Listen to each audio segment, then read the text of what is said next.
প্রকাশিত বাক্য হচ্ছে এটা একটা দর্শনের মতো। এই দর্শন কাকে দেওয়া হলো? যিশুর একজন শিষ্যকে, প্রিয় শিষ্য ছিল যোহন। এই যোহন তিনি একজন যিনি আসলে শারীরিক ভাবে মানে বৃদ্ধ হয়ে যাবে, আপনার মারা যায় না ওইভাবে তিনি মারা গেছেন, কিন্তু আর অন্যান্য শিষ্যদেরকে কাউকে আঘাত করে মারা হয়েছে, কাউকে হতে পারে গলা কেটে, কাউকে হতে পারে ক্রুশে উল্টা ভাবে দিয়ে মারা হয়েছে, কাউকে তেলের ভিতরে চুবিয়ে, মানে সাক্ষ্যময় হয়েছে যিশুর জন্য। আর এই যোহন একমাত্র যিনি মানে শারীরিক ভাবে যেভাবে আমরা মারা যাই, অসুস্থ হই বা বৃদ্ধ হই, বয়স্ক হই, ওই রকম সিস্টেমে তিনি মারা গিয়েছে। তো আজকে যে বাক্য সেটা প্রথমে যে পাঠ করলাম, লেখা আছে কি?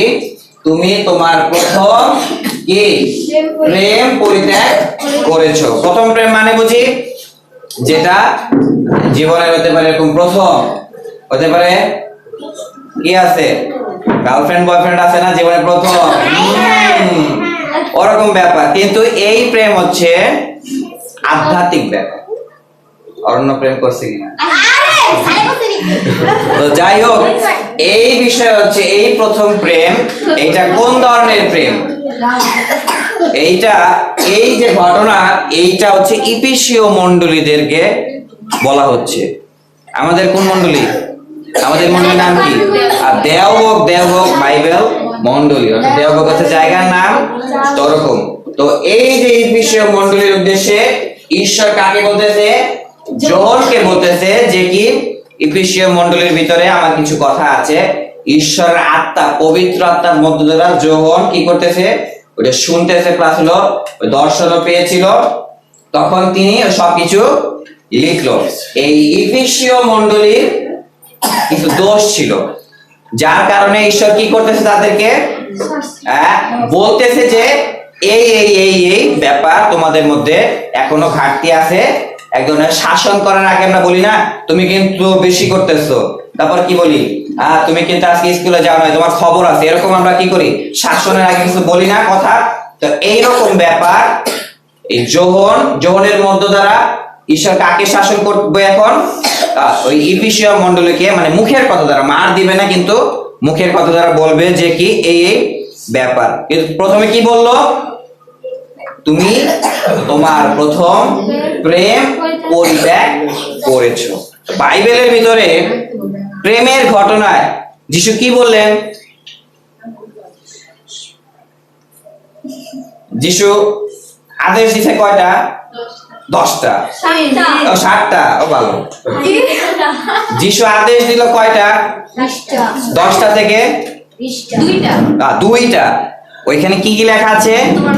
প্রতিবেশীর বিষয়ে প্রেম আছে, এবং উল্টা হয়ে গেছে, আগে ঈশ্বর লেখা আছে তোমার সমস্ত অন্তর, তোমার সমস্ত প্রাণ ও তোমার সমস্ত মন দিয়ে ডাকে তোমার ঈশ্বর প্রভুকে প্রেম করো। এখানে দেখা যায় এইরকম না, হতে পারে 20% না, তারপর 40% না, কিংবা 60% না, কিন্তু 80% না, 100তে 100 ওই অন্তর দিয়ে আমি যেন ঈশ্বরকে প্রেম করতে পারি। এইটা হচ্ছে প্রথম কন্ডিশন বা প্রথম শর্ত। প্রভু যিশুর মধ্য দ্বারা এই কন্ডিশন বা এরকম শর্ত বলা হচ্ছে। দ্বিতীয় নাম্বার বিষয় কি ছিল? দ্বিতীয় নাম্বার যদি যাই, তোমার প্রতিবেশীকে কার মতো? নিজের মতো প্রেম করো। নিজের মানে বুঝি আমার শরীরে যদি আঘাত করে ওই যে ব্যথাটা পাবো, এরকম উদাহরণ ভাবে যদি আমি বলি, তাহলে ওরকম প্রতিবেশীকে নিজের মতো আমাকে ভালোবাসতে হয় পারি। এই দুইটা হচ্ছে কি প্রায় এক বিষয়। যেমন কয়েন আছে না, কয়েন, 1 টাকার কয়েন দেখছি, এরকম কয়েন, এই কয়েনের এই পাশে হতে পারে শাপলা আছে, কিংবা হতে পারে এই পাশে কি আছে? মানুষ আছে, শেখ মুজিবুর আছে, আবার অন্য কয়েন অন্যরকম থাকতে পারে, ব্রিজ আছে 5 টাকার কয়েনে। এই যে দুইটা আজ্ঞা, এইটা হচ্ছে অনেকটা কয়েনের মতো। কিসের মতো? দুই পাশে সমান। এক পাশের কয়েন দেখছি এরকম উঁচা, তাহলে কি দুই পাশে একবারে, এই পাশে যদি 1 ইঞ্চি থাকে তাহলে ওই পাশেও 1 ইঞ্চি। অর্থাৎ এই দুইটা আদেশ বা এই দুইটা কাজ, প্রথমে অবশ্যই ঈশ্বর, পরবর্তীতে কি আছে? প্রতিবেশী তো আছে।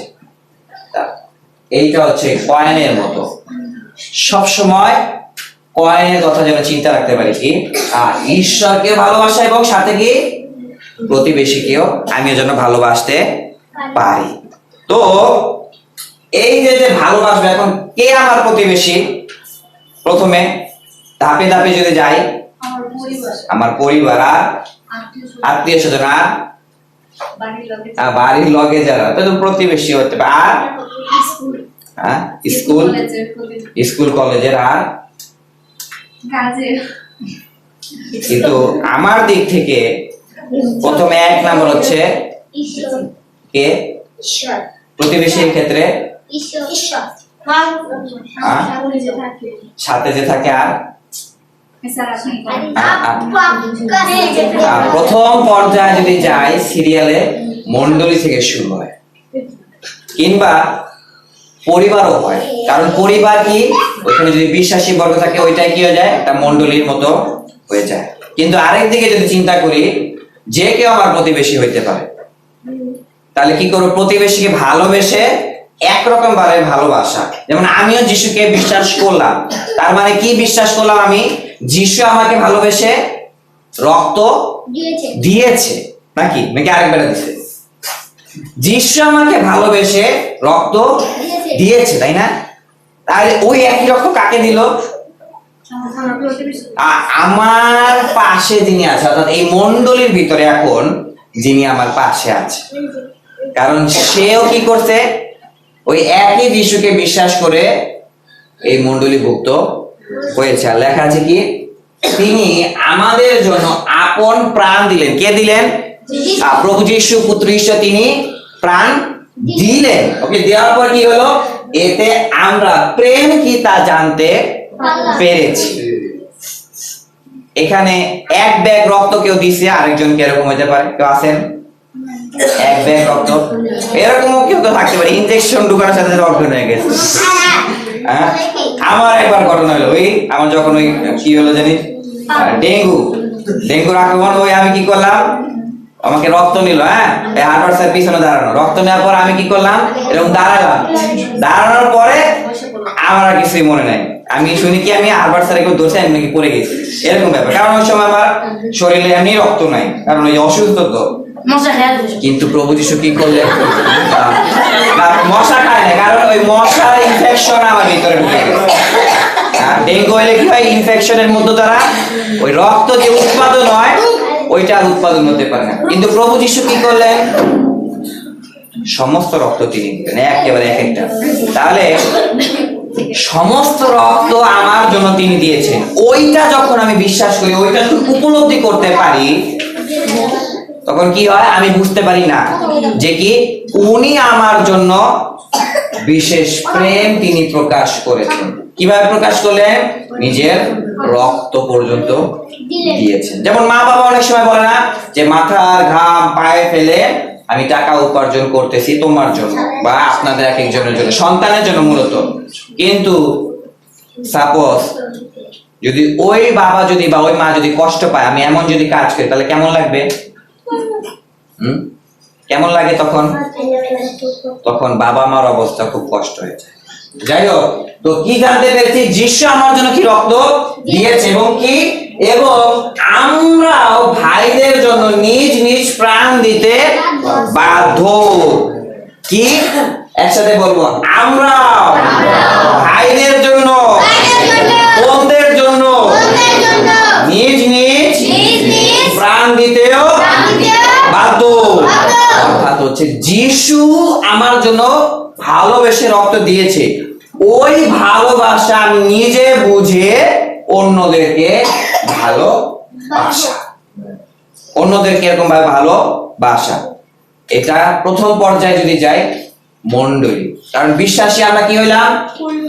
একটা পরিবার হয়ে গেছি। কারণ আমিও যে যিশুকে বিশ্বাস করি, মানিক স্যারও যিশুকে বিশ্বাস করে, এমন কি বিষ্ণু আছে, আর অনেকে রয়েছে যুবকদের ভিতর, এরাও সবাই আমরা কি একই যিশুকে বিশ্বাস করে, তাহলে কি হয়ে গেলাম? একটা ভাই হতে পারে বা বোনও হইতে পারে। অনেকে মেয়েরাও যিশুকে বিশ্বাস করে, তাহলে কি হয়ে গেল? এটা পরিবার হয়ে গেছে। তাহলে কি আছে মণ্ডলীর ভিতরে? কি হইলো? এই ভালোবাসা আস্তে আস্তে আস্তে বৃদ্ধি পাচ্ছে। সত্যি পাচ্ছে নাকি এরকম বলি? আমার পাশে বসে আছে, দেখ সাহস কত, বা এরকম বলি কিনা? নাকি এরকম চিন্তা করি না ও যিশুকে বিশ্বাস করে মণ্ডলীতে আসলো তো থাক, আগে যা ছিল না ঠিক আছে বসে, এরকম চিন্তা করি না? না, সেও আমার একটা পরিবার। আমরা কোথায় যাচ্ছি? একটা নির্দিষ্ট স্থান আছে, ওই জায়গায় যাচ্ছি, তো ওই জায়গায় গিয়ে সারা বাকি জীবন অনন্তকালীন কি করব? ঈশ্বরের প্রশংসা করব, ঈশ্বরের গৌরব করব, পরিবার হয়ে যাবো এখানে গিয়ে। এরকম চিন্তা করি কিনা? অর্থাৎ মণ্ডলী কি, আমরা যখন পরিবার হয়ে যাই, আমি যিশুকে বিশ্বাস করেছি, তাহলে কি আমার ভাইয়ের জন্য কি করতে পারি? এখন ওই ভালোবাসা বুঝে তাকেও ভালোবাসতে আমি পারি। না না না, সেও ওই যিশুকে বিশ্বাস করতো, তাহলে কি করতে হয়? মণ্ডলীতে ওই রকম ভাবে সেবাও যেন করতে পারে। এবং মণ্ডলীর কাজ কি? ভালোবাসা হতে পারে প্রথমে একটু শুরু হলো, কিন্তু ভালোবাসা কি আস্তে আস্তে আস্তে আস্তে আস্তে আস্তে আস্তে বৃদ্ধি বৃদ্ধি বৃদ্ধি বৃদ্ধি বৃদ্ধি হচ্ছে। পাশে জিজ্ঞাসা করে, কি বৃদ্ধি হচ্ছে? বৃদ্ধি হচ্ছে, বৃদ্ধি হচ্ছে। এবার নিজেকে জিজ্ঞাসা করি, এবার নিজেকে বৃদ্ধি হচ্ছে। এই যে যিশু আমাদেরকে যে প্রেম, যিশু আমাদেরকে যে প্রেম ভালোবাসা দিয়ে গেলেন, এইটা কেমন প্রেম? এই প্রেম শেষ হয়? এক কথা কি বলা যায়? চিরস্থায়ী। আর কি আছে? অনন্ত। আর কি আছে? সুমন্ত। এটা কোন ভাষা? ব্যাকরণ নাকি এটা? লেখা আছে প্রথম করন্থীতে কি? চির সহিষ্ণু। চির সহিষ্ণু মানে চির মানে কি? চলমান চলমান চলমান, এরকম। চির মানে শেষ নাই, আর সহিষ্ণু মানে কি? ধৈর্য দেখার আছে, যেটা আসলে টিকে থাকার মতো। এই রকম প্রেম কে ভালোবাসলো? যিশু আমাকে ভালোবেসেছে। তাইলে মণ্ডলীর মধ্যে তাইলে আমার কি করা দরকার? আমাকে ওই রকম প্রেম মণ্ডলীর অন্য সদস্যকেও করা দরকার। এই রকম প্রেম আমার কি হচ্ছে স্থাপন নাকি হচ্ছে না? হচ্ছে? ইয়েস। দেখা যায় এখানে কি হলো? একটা আঘাত করলো, সাথে সাথে একবারে ফাঁকা ফাঁকা হয়ে গেল। তার মানে কি এটা এইটার সাথে যুক্ত না, চিরস্থায়ীর সাথে যুক্ত না। যেমন স্বামী স্ত্রী আছে, এখানে কি করতো? তারা বিয়ে করলো, হ্যাঁ, বিয়ে করা শেষ। এখন প্রথম 1 মাস 2 মাস তোমার গ্লাস পানি লাগবে, এনে দে, এনে দে। স্বামী কি বাসায় আসলো, হ্যাঁ, ও তুমি এসেছো, আচ্ছা আচ্ছা বসো বসো, এক গ্লাস পানি এনে দিয়েছি, শরবত খাবে, ঠান্ডা খাবে নাকি গরম খাবে? ও চা, আচ্ছা নিয়ে আসতেছি। কিন্তু 1 বছর পরে ওই স্ত্রী বলে,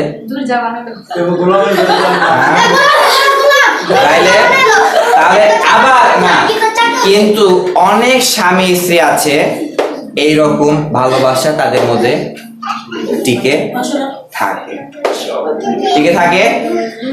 আবার অনেক স্বামী স্ত্রী আছে, প্রথমে যে ভালোবাসা স্নেহ ছিল স্বামীর প্রতি বা স্ত্রীর প্রতি, সেটা টিকে থাকে না। তাইলে 2 রকম ভালোবাসা আছে, একটা টিকে থাকে আর একটা টিকে থাকে না। এখন আপনি কি? আপনার পরিচয় কি? আপনি যিশুকে ভালোই বিশ্বাস করেছেন, তাহলে আপনি যাকে ভালোবাসবেন, আপনার প্রেম ভালোবাসা কেমন হবে? টিকে থাকবে না টিকে থাকবে না? টিকে থাকবে না। আপনি যদি স্বামী হন, তাহলে কি করবেন? স্ত্রীকে আগে যেরকম ভাবে স্নেহ করতেন, ভালোবাসতেন, আমি একটু কি মানে খাবার দাবার করে প্লেটগুলো আমি ধুয়ে দিই, এরকম প্রথম পর্যায়ে। কিন্তু 1 বছর পরে যদি না করেন, তাহলে এটা সমস্যা আছে। পরবর্তীতে স্ত্রীর ক্ষেত্রেও ওরকম যদি প্রেম ভালোবাসা না করে, তাহলে আস্তে আস্তে কি হয়? ওইটা পরিবর্তন হয়েছে, চেঞ্জ হতে থাকে, একটা ফাটলের মতো দেখা দিতে। কিন্তু যিশুর ক্ষেত্রে এই প্রেম ভালোবাসা বিপরীতটা, এটা চিরস্থায়ী। তাহলে ওই প্রেম আমি পেয়েছি, তাহলে আমি মণ্ডলীকে কি করব? আমি যাকে সদস্য হিসেবে মানে মেম্বার হিসেবে, আমার পরিবার মেম্বার হিসেবে, বিশ্বাস হিসেবে যার সাথে প্রেমের সম্পর্ক হবে, ভাই বোনের সম্পর্ক, পবিত্রতার সম্পর্ক, তার ক্ষেত্রে ওই প্রেম থাকা প্রয়োজন। প্রথম পর্যায়ে ওই ইফিসীয় মণ্ডলীর অবস্থা কিরকম ছিল? তাদের ভালোবাসা ছিল খুব। কারণ কি? এই যিশুর যে ভালোবাসা, এটা কিভাবে পাই? ধৈর্য। কিভাবে পাই? পবিত্রতার মধ্য দ্বারা। কারণ পবিত্রতার প্রথম ফল কি? প্রেম। অর্থাৎ ইফিসীয় মণ্ডলীর মধ্যে পবিত্রতার প্রথম পর্যায়ে খুব ভালোই কাজ করতেছিল। অর্থাৎ যদি পার্সেন্টেজ বলি, তাহলে তারা খুব আকাঙ্ক্ষা সহকারে বা খুব মনোযোগ সহকারে বাক্য শোনা, প্রার্থনা করা, সহভাগিতা করা, একজন আরেকজনকে ভালো সেবা করা, একজন আরেকজন হতে পারে চেয়ারটা ছেড়ে দেওয়া, এইরকম তারা ভালোই ভাবে করতেছিল। এটা প্রথম পর্যায়ে। কিন্তু আস্তে আস্তে কি হলো? মুখস্থ পদে কি ছিল? দ্বিতীয় লাইন, তোমার যে কাজ করছো আর তুমি যে কাজ আগে করেছো সেই কাজ করো। তার মানে এখন যে ইফিসীয় মণ্ডলী আছে সেই প্রেম আর এখন নাই। এটা কার অভিযোগ? ঈশ্বরের অভিযোগ। কার বিরুদ্ধে? ওই ইফিসীয় মণ্ডলীর বিরুদ্ধে। তার মানে এখন তারা কিসের সাথে যুক্ত নাই? পবিত্র আত্মার সাথে যুক্ত নাই। তার মানে তারা কি করতেছে না? আর প্রার্থনা করে না, ইভেন বাক্য ভালোই শুনে না, আর কি আছে? সহভাগিতাও ভালো করে না। আমি চেয়ারে বসছি, এটা আমার চেয়ার, এরকম ব্যাপার হইতে পারে। আপনারা এরকম করেন কিনা? আছে। যেমন আগে আপনি যে ইচ্ছা আগ্রহ নিয়ে মণ্ডলীতে আসতেন, আজকে শুক্রবার যেতেই হবে, যাও বন্যা হোক যাই হোক, ওই একই ইচ্ছা আকাঙ্ক্ষা আপনার মধ্যে আছে কিনা? 7টার দিকে উপাসনা শুরু হবে, 7টার আগে আমাকে যেতে হয় উপাসনায়, ওই একই ইচ্ছা আগ্রহ আপনার আছে কিনা? আগে প্রার্থনা, ওই শনিবার রবিবার দিন সাধারণত উপাসনার আগে আমরা প্রার্থনা করি, হ্যাঁ, ওই উপাসনার প্রার্থনা হওয়ার সময় আমি ওই প্রার্থনায় যোগ দিব, এরকম আমার ইন্টেনশন ছিল, চিন্তা ছিল, প্রাণপণ ভাবে করতে হবে। এখনো ইচ্ছা আগ্রহ আছে কিনা?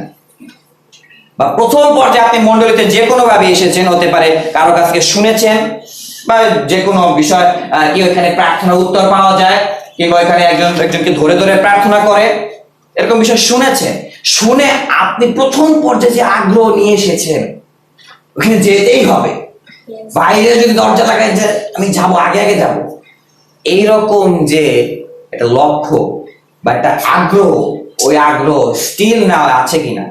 আছে? আছে? আছে? নিজেকে নিজে প্রশ্ন করেন, আছে? হ্যাঁ, আগে মণ্ডলীতে এসে আমি সেবা করবো, এরকম ইন্টেনশন ছিল বা কাজ ছিল, একেবারে সুন্দরভাবে সেবা করব। এখনো আপনার কি এরকম আগ্রহ আছে? আগে অনেকে প্রার্থনার সময় ভালোই মন দিয়ে প্রার্থনা করত, কিন্তু এখন দেখা যায় অনেকে প্রার্থনার সময় এরকম সাউন্ড পাওয়া যায়, গুনগুন শব্দ, বুঝি মানে প্রার্থনার সময় সাইলেন্ট হওয়ার কথা, এরকম একদম নিস্তব্ধ, কিন্তু মানে কথা বলতে। তাহলে কি ওই প্রথম পর্যায়ে প্রেম আছে? কি মনে হয়? আমাদের মণ্ডলীতেও আগে যে পালসা বলে না যে কি অনেক যুবক যুবতীরা সকালবেলা আসতো, কষ্ট হলেও আসবো, এখনো ইচ্ছাগ্রহ আছে, সকালের ঘুম মাটি দিয়ে বিসর্জন ডায়লগটা ভালো, বিসর্জন দিয়ে আমি যাবই, নাকি না আমি যাবো না, এরকম ব্যাপার আছে। কিংবা প্রার্থনা সকালবেলায় করলাম না, কিন্তু শনিবারে যে প্রার্থনা হয় কিংবা রবিবার দিন বিকালবেলা ওই প্রার্থনা আমি এসে অংশগ্রহণ করব, ওইরকম স্টিল আছে কিনা? আছে? আছে? দেখবো আগামী রবিবার, আজকে কি বার, বৃহস্পতিবার, কার কার আগ্রহ আছে। তো ঈশ্বর ওই বিষয় তাদেরকে অভিযোগ করতেছে, কি ওই বিষয়, যে কি অতএব স্মরণ করো কোথা থেকে পড়ে গেছো, অর্থাৎ ভালোবাসার লেভেল ছিল এখানে, ওইখান থেকে তারা টাপস করে পড়ে অবস্থা। আমাদের মণ্ডলীর অনেকে আছে এরকম অবস্থা, কি প্রথম পর্যায়ে যিশুকে ভালো বিশ্বাস করে, ইভেন হতে পারে ঘরে বসেও প্রার্থনা করতেছি যিশু নামে, কিন্তু এখন আর ওই ইচ্ছা আগ্রহ আর নাই। কিসে সকালে উঠে প্রার্থনা করবো, সকালে উঠে কি এই মা ডাকতে উঠলাম, ব্রাশটা নিয়ে, রাতে তো ব্রাশ করে না, ব্রাশ নিয়ে দাঁড়াতে গেলাম, তারপরে স্কুল কলেজ থাকে ওইখানে গেলাম, কিংবা যারা কাজ থাকে কাজে গেলাম। কিন্তু আগে অন্যরকম লাইফস্টাইল ছিল, যেমন প্রার্থনা, উঠেই প্রার্থনা, ওই রকম বিষয় কি, অর্থাৎ আবার ঈশ্বর তাদেরকে কি বলছে, অর্থাৎ মন ফিরাও, প্রথমে যেসব কাজ করতে সেসব কাজ আবারও কি করো। কি সব কাজ করতো তারা, হতে পারে তাদের কি সহভাগিতার কাজ ছিল ভালোই, অথবা তারা সহ্য করতে ভালোই, তাদের ভিতরে একটা সত্য ছিল, আমি আসল ঈশ্বরকে রাখতেছি, আসল ঈশ্বরের উদ্দেশ্যে প্রার্থনা করতেছি, এবং কি যে যাই বলুক, প্রতিবেশী যাই বলুক, আমি মণ্ডলীতে আসতেছি, আমি এটা সহ্য করবো, কারণ যিশু নামে জেনেছি অবশ্যই কি আসবে, চাপ আসবে, স্টিল আমি যিশুতে প্রার্থনা করে যাবই। প্রথম পর্যায়ে এরকম ছিল, এবং কি তারা সমস্ত কিছু দিয়ে মণ্ডলীকে সেবা করা তাদের পরিকল্পনা ছিল, কিন্তু এখন আর নেই। এইটা ঈশ্বরের এখন অভিযোগ, কেন এখনো তোমাদের এটা নেই। আবার কি লেখা আছে, সেসব কাজ করো, এটা ওই মণ্ডলীকে বলা হচ্ছে না। কোন মণ্ডলীকে এখন বলা হচ্ছে, ঈশ্বর এখন প্রকাশ করতেছে কি, দেওবক বাইবেল মণ্ডলী এই কাজ করো, আগে যেরকম ইচ্ছা ছিল এরকম করো। যেমন একটা ঘটনা বলি, বাস্তব আমি শুনেছি এরকম ঘটনা। একজন নাপিত পূজিত, যিনি চুল কাটে, তিনি প্রথম পর্যায়ে এমন দরিদ্র অবস্থায় তার যে ইনস্ট্রুমেন্ট গুলো আছে, মানে বুঝি ইনস্ট্রুমেন্ট মানে কেচি, তারপরে চুলের ওটা কি বলে মেশিন, না তো আগে মেশিনের মতো এরকম না, খুর না, মানে অটো মেশিন ছিল না, কেচির মতো মেশিনের মতো ছিল, এরকম চাপ দিয়ে এরকম করা হতো। তো ওই ইনস্ট্রুমেন্ট গুলো তার ছিল না, হ্যাঁ ওই রকম ইনস্ট্রুমেন্ট তার ছিল না। তো সে খুব ভালো চুল কাটতে পারতো। তো তিনি একজন পালকের কাছে গিয়ে এই বিষয়গুলো শেয়ার করলো, কি আমি চুল কাটতে পারি, কিন্তু আমার ওই ইনস্ট্রুমেন্ট গুলো বা আমার জিনিসগুলো নেই। তখন পালক কি করলো, এই কথা শুনে তিনি তাকে একটা কন্ডিশন দিল, শর্ত দিল, যে হ্যাঁ আচ্ছা আমি তোমাকে এগুলো কিনে দিব, কিন্তু তোমার শর্ত একটাই কন্ডিশন থাকবে, কি তুমি প্রতি রবিবার উপাসনায় আসবে। এটা ছিল প্রথম কন্ডিশন, শর্ত। এর আগে উনি ওই মানে লোক যিনি নাপিত, তিনি প্রার্থনাও করতেন, বারবার ঈশ্বরের কাছে সাহায্য চাইতেন, কিন্তু যখন ওই পালক ওই ইনস্ট্রুমেন্ট গুলো দিল, ওই জিনিসগুলো দিল কিনে, ঈশ্বর তাকে এতই আশীর্বাদ করলো, এত কাস্টমার পাচ্ছে, সে রবিবার দিনও ঈশ্বরের কাছে আসতে ভুলে গেল। আমাদের অবস্থা এরকম, ঈশ্বরের কাছে চাইতাম আগে, যে আকাঙ্ক্ষা ইচ্ছা নিয়ে চাইতাম, মণ্ডলীতে চাইতাম বা সেবা করতাম, ফেলোশিপ ভাবে করতাম, এতে এখন হতে পারে ওই সুযোগ পেয়ে গেছি, এখন আর ওই ঈশ্বরকে সময় দেওয়ার মতো আমার হাতে সময় নেই, বা ওই ইচ্ছা আকাঙ্ক্ষা নেই। এটা কি ঈশ্বর সবসময় দেখেন। হতে পারে আগে আপনার ছেলে বা মেয়ে কোনো সুযোগ পাচ্ছিল লেখাপড়ার জন্য, কিংবা অসুস্থ ছিল বারবার, কিন্তু সে বারবার মণ্ডলীতে আসতে আসতে প্রার্থনা পেতে পেতে এখন সে ভালোই শক্তিশালী জীবনযাপন করতেছে বা সুযোগ হয়েছে। কিন্তু আপনি মা হিসেবে, গার্জেন হিসেবে ওই একই ইচ্ছা আগ্রহ নিয়ে আসতেছেন কিনা মণ্ডলীতে, নাকি ওই ঈশ্বরকে ভুলে গেছেন? আর ঈশ্বরের বাক্য বলে কি, এখন কি করবে, যদি মন না ফিরে তাহলে কি করবে, কি নেওয়া হবে, প্রদীপ। লেখা আছে তোমার প্রদীপ আসন স্থান থেকে দূর করে দেব। এই প্রদীপ কি, পবিত্র আত্মা, পবিত্র আত্মা। ওই মণ্ডলীর প্রথম পবিত্র আত্মা কয়জন পেল, একবার প্রকাশ্যে 120 জন। তারা প্রার্থনা করতে করতে একটা রুমের ভিতরে, দোতলা সিস্টেম, ওইখানে প্রার্থনা করতে করতে কি পাইলো? পবিত্র আত্মা তারা পাইলো। কিন্তু তারা পরবর্তীতে কি করলো? তাদের ইচ্ছা আকাঙ্ক্ষা আরো কি হইলো? পরবর্তীতে বৃদ্ধি পায়। যে তারা পবিত্রতা পেয়ে কি করলো? ওই ভালোবাসা পাইলো, এখন কি করলো? ওই ভালোবাসা অন্যদের কাছেও ছড়িয়ে দেওয়া শুরু করেছে। তারা পবিত্র আত্মা পরবর্তীতে আরো বাস্তবিকভাবে ব্যবহার করলো, টিকিয়ে রেখেছিল। তো এই ঘটনা আমরা আগেও শুনেছি। রুথ, উনি কে ছিল? কনানীয় রুথ শৌলের স্যার কনানীয় স্ত্রী। কিন্তু রুথ বলল, আমাকে ত্যাগ করে যেতে, তোমার পিছনে যাওয়া থেকে ফিরে যেতে আমাকে অনুরোধ করো না। এখানে কে কে ছিল ঘটনা? আর শাশুড়ি, এটা মনে আছে। আর দুই বৌমা, দুই ছেলে আর দুই ছেলে। আচ্ছা, ঘটনাটা খুব তাড়াতাড়ি বলবো। দুইজন ছেলেও ছিল এবং একজন স্বামী ছিল এবং স্ত্রী, মানে পরিবার ছিল টোটালি। তারা কি করলো? ইসরায়েল দেশে ওই দুর্ভিক্ষের সময় অন্য দেশে চলে গেল। ইসরায়েল দেশ ছেড়ে ত্যাগ করে অন্য দেশে চলে গেল। পরবর্তীতে ওই দেশে যাওয়ার পর কি হলো?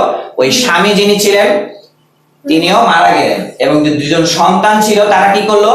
বিয়ে করেছিল অন্য গোষ্ঠী বা অন্য লোককে, ইসরায়েল জাতীয় না। পরবর্তীতে ওই স্বামী মানে ওই সন্তান দুজন তারা মারা গেলেন। তখন ওই শাশুড়ি যিনি ছিলেন তিনি কি সিদ্ধান্ত নিলেন? আমি আবার কোথায় ব্যাক করব? ইসরায়েল দেশে এখন ব্যাক করব।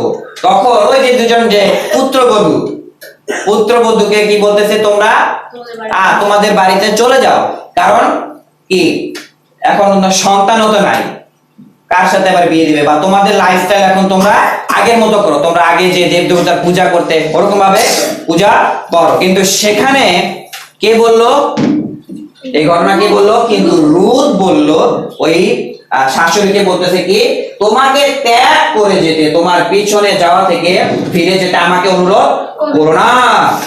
তুমি যেখানে যাবে আমিও সেখানে যাব, তুমি যেখানে থাকবে আমিও সেখানে থাকবো, তোমার লোকই আমার লোক, তোমার ঈশ্বরই আমার ঈশ্বর।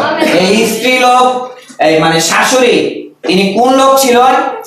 ইসরায়েলীয় লোক, অর্থাৎ ইসরায়েলের অদৃশ্য ঈশ্বরকে তিনি বিশ্বাস করতেন। কিন্তু এদের অবস্থা কি এখন? স্বামীও নাই, তাদের ভবিষ্যতের পরিস্থিতি কি হবে সেটাও তারা জানে না, কেউ জানে না। কিন্তু কি বলতেছে রুথ? আপনি যেখানে যাবেন সেখানে আমিও যাব। অর্থাৎ এই এতদিন কি শিক্ষা পেয়েছে? ইসরায়েলের ঈশ্বর সম্পর্কে রুথ ঘটনা শুনেছে এবং অনেক বিষয় জেনেছে এবং তিনি সিদ্ধান্ত নিল কি, আমি আমার শাশুড়ি যে ঈশ্বরকে বিশ্বাস করে, ইসরায়েলের ঈশ্বরকে, অদৃশ্য ঈশ্বরকে, কারণ ওই শুনেছে সব ঘটনা, শুনে শুনে বিশ্বাসও বৃদ্ধি পাইলো। কিন্তু তার অবস্থা কেমন? পরিস্থিতি কেমন? তাদের কিছুই নাই, স্বামীও নাই, সাথে অবস্থায় কি ভবিষ্যৎ কোথায় কি হবে অনিশ্চিত একদম। কিন্তু তারা কি করলো? এই রুথ কি করলো? তিনি ওই ঈশ্বরের বিষয় শুনে তার যে প্রেম হৃদয় বৃদ্ধি পাইলো বা গড়ে উঠলো, বিশ্বাস হলো, সে বিশ্বাস ওই কঠিন পরিস্থিতিতে তিনি ছাড়ে। অর্থাৎ পরিস্থিতি বদলে গেছে কিন্তু কি বদলায়নি? বিশ্বাস এবং প্রেম বদলায়নি।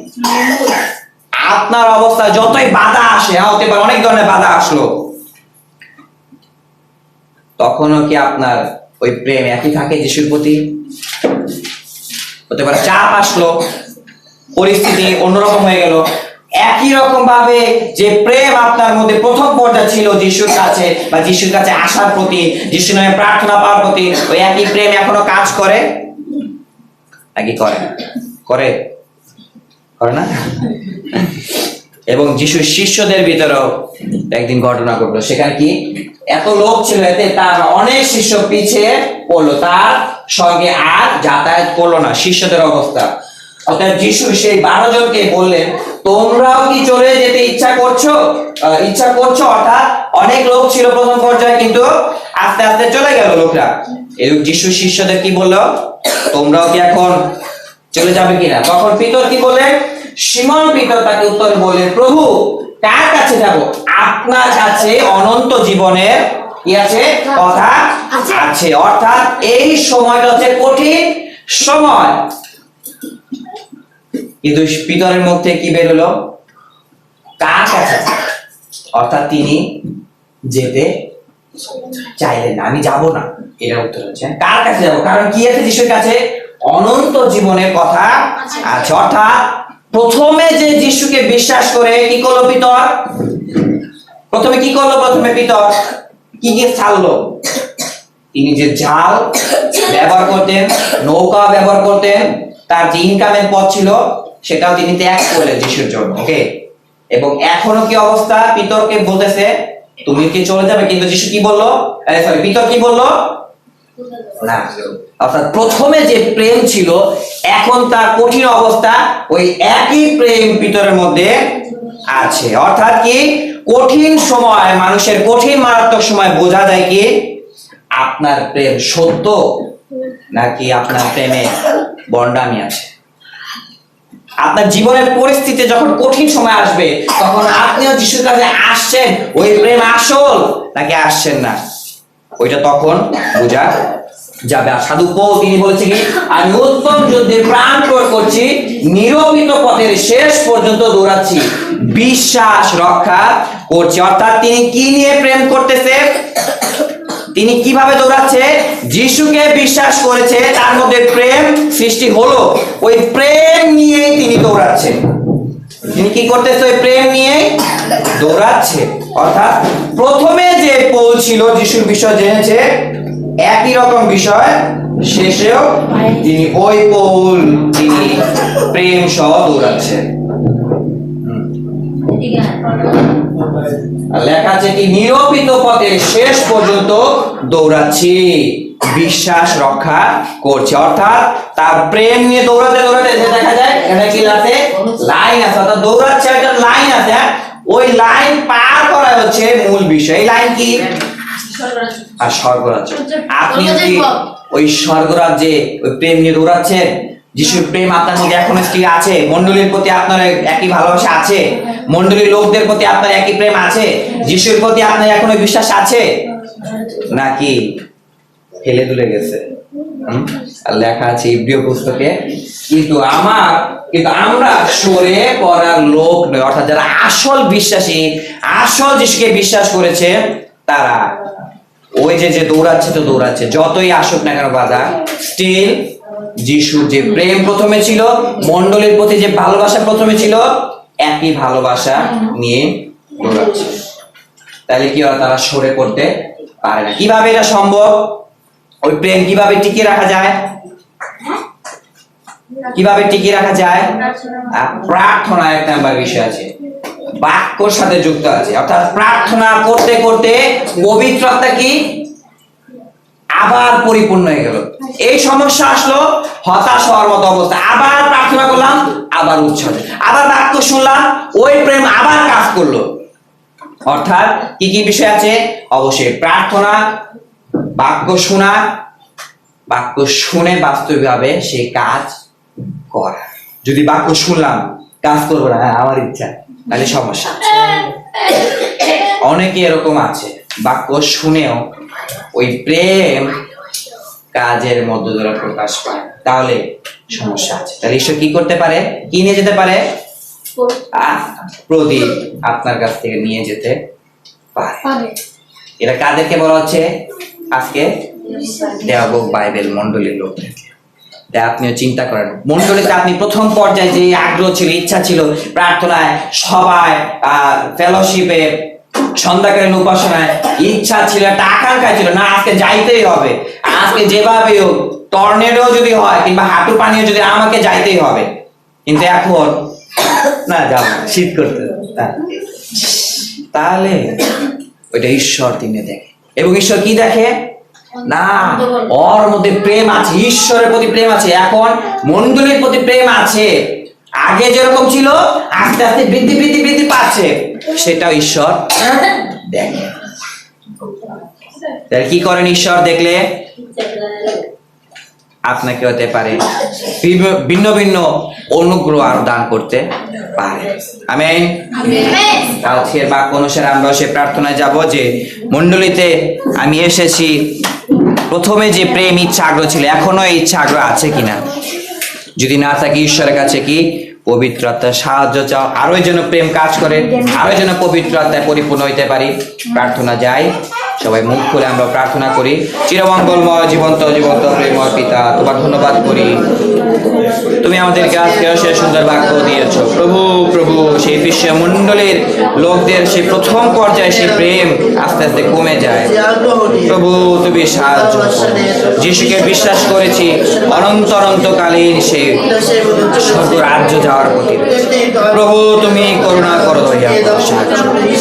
প্রভু তুমি হাত বাড়িয়ে দাও, ইচ্ছা আগ্রহ তুমি আরোই ঝুঁকি দাও, আমাদের এক একজনকে সেই প্রেম তুমি আরোই ঝুঁকি দাও, যেন আমি নিজেও আমার মধ্যে যে দুর্বলতা রয়েছে আমিও যেন সেই মণ্ডলীর প্রতি আরো ইচ্ছা আগ্রহ সহকারে কাজ যেন করতে পারি। তুমি করুণা করো, দয়া করে দাও প্রভু। প্রভু প্রভু মণ্ডলীর প্রতি সেই আরোই সে আগ্রহ যেন আমার বৃদ্ধি পায়। তুমি সমস্ত কিছু ব্যবস্থা সমস্ত শয়তান মন্দাত্মার কাজগুলো যিশুর নামে দূর করে দাও। মণ্ডলীতে এসেছি প্রথম থেকে শেষ পর্যন্ত, জীবনের শেষ মুহূর্ত পর্যন্ত এই প্রেম যেন আরো বৃদ্ধি বৃদ্ধি বৃদ্ধি করতে পারি। তুমি পরিচালনা সাহায্য। জীবন্ত প্রেমময় পিতা তোমার ধন্যবাদ করি। পিতা তোমার ধন্যবাদ দিই আজকে সুন্দর বাক্যের জন্য। সেই বিশ্ব মণ্ডলীতে সেই প্রথম পর্যায়ে যে ইচ্ছা আগ্রহ ছিল, প্রেম ছিল, সেটা আস্তে আস্তে তাদের কমে গেল। আমাদের মধ্যে সে আমরা মানুষ, আমাদের মধ্যে দুর্বলতা রয়েছে, কিন্তু আমরা প্রথম পর্যায়ে মণ্ডলীতে যেরকম ইচ্ছা আগ্রহ নিয়ে এসেছি শেষ পর্যন্ত একই রকম ইচ্ছা আগ্রহ নিয়ে যেন চলতে পারি। যেভাবে রুথ তিনি সিদ্ধান্ত নিয়েছিলেন, যেভাবে সে পিতর তিনি সিদ্ধান্ত নিয়েছিলেন, যেভাবে পৌল তিনি সিদ্ধান্ত নিয়েছিলেন যে এই প্রেম সহ আমিও জীবনের শেষ মুহূর্ত পর্যন্ত আমিও দৌড়াইতে চাই। পিতরও তিনি বলেছিলেন কোথায় যাব, এই প্রেম আমাকে টিকিয়ে রাখতে আমি অনন্তকালীন স্বর্গরাজ্যে যাব। অনন্তকালীন যে বিষয় শুনেছি সেই একই প্রেম যেন আমরা ধরে রাখতে পারি। পিতা আমাদের মধ্যেও সে দুর্বলতা রয়েছে, একই রকম ভাবে ইচ্ছা আগ্রহ তুমি আরোই প্রস্তুত করে দাও। পবিত্র আত্মা তুমি সাহায্য করো, পবিত্রতার ফল প্রেম ভালোবাসা তুমি আরোই আমাদের অন্তরে তুমি ঢেলে দাও, যেন আমরা সেই রুথের মতো ডিসিশন নিতে পারি, রুথের মতো সিদ্ধান্ত নিতে পারি যে আমিও কঠিন মারাত্মক সময় আমার এই প্রেম যে চিরস্থায়ী প্রেম রয়েছে সেটাকে আমি টিকিয়ে রাখবো। আর ওই মণ্ডলীর মধ্য দ্বারা, মণ্ডলীর সদস্যদের মধ্য দ্বারা আরো বৃদ্ধি বৃদ্ধি বৃদ্ধি বৃদ্ধি বৃদ্ধি করো। তুমি সেইভাবে আমাদের এক একজনকে পরিচালনা দান করে দাও। এই সকল প্রার্থনা প্রভু যিশু তোমার নামে চাই। ঈশ্বর